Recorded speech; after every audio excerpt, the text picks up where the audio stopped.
दिल साहब, अब अहम नुक्ता ये है कि अगर वाक़यतन इस कदर संजीदा चार्जेस हैं, मैं बार बार कह रहा हूँ वही ना, तो अगर हैं और उसकी दस्तावेजी सबूत हैं और अगर वाक़यतन उन्होंने ये होशरुबा मामलात में वो मुलव्वस रही हैं, तो फिर उन्हें वापस क्यों नहीं लाया जा रहा? देखिए, उसका आगाज़ तो हो गया ना। अब नैब ने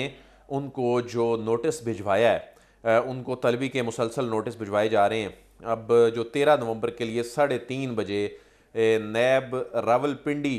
का जो ऑफिस है, उसने ये नोटिस भिजवाया है।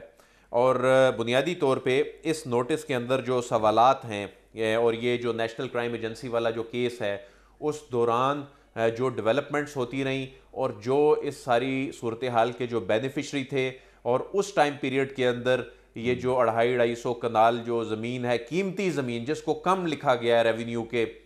कागजात जो हमारे सामने हैं, तो ये अरबों रुपए मालियत की जो ज़मीन है, ये आखिर किस मद में ट्रांसफ़र होती है, आपका क्या लेना देना था, अचानक ऐसा क्या हो गया। तो वो जो तमाम सवाल नैब ने फ्रेम किए हैं, तकरीबन ये सवाल हैं जी 14 के करीब सवाल हैं, और इसमें ये उनको भिजवाए गए हैं। तो इसमें वो तमाम जो सीक्वेंस है इवेंट्स का, वो भी लिखा गया है, लेकिन वो ज़ाहिर है बज़ाहिर तो वो अभी अपीयर नहीं होंगी इसमें। तो उसमें अल्टीमेटली एक स्टेज फिर ऐसी आएगी कि इसमें ये मामला फिर टेकअप किया जाएगा। लेकिन माजी में हमने देखा है कि इस तरह के जो केसेस होते हैं, इसमें क्या रिस्पॉन्स आता है हमारी जो म्यूचुअल लीगल असिस्टेंस के और हमारे जो लोगों को वापस भिजवाए जाने के जो एक्सट्रेडिशन ट्रीटीज़ हैं, वही नहीं है। तो इसका मतलब ये है कि ये केस यहाँ पर इसी तरह ही चलता रहेगा जब तक ये वापस नहीं आती। हमने देखा कि करप्शन के जो बड़े बड़े हाई प्रोफाइल केसेस हैं, उसमें इन ममालिक की जानिब से जहाँ पर ये मौजूद है मुबैना तौर पर, वहाँ से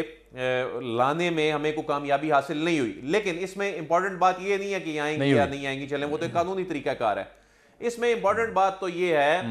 कि ये सब कुछ हो क्या रहा था इन 3-4 वर्षों में, जिसमें हम ये सुना करते थे कि बाकी सब करप्ट हैं और सिर्फ एक ही जो फ्रीक है वो दुरुस्त है। और होंगे, वो बिल्कुल होंगे, हम ये नहीं कह रहे कोई उनकी कोई क्रेडिबिलिटी पे, उनकी साख पे कोई उंगली नहीं उठा रहे। हम ये कहते हैं कि इसको क्लियर करें, इस पे आके हमारे लिए सभी बराबर है इस पे आकर आप रेलेवेंट फोरम पे आप क्लीन चिट लें, आप मीडिया पे आके बात करके इस पे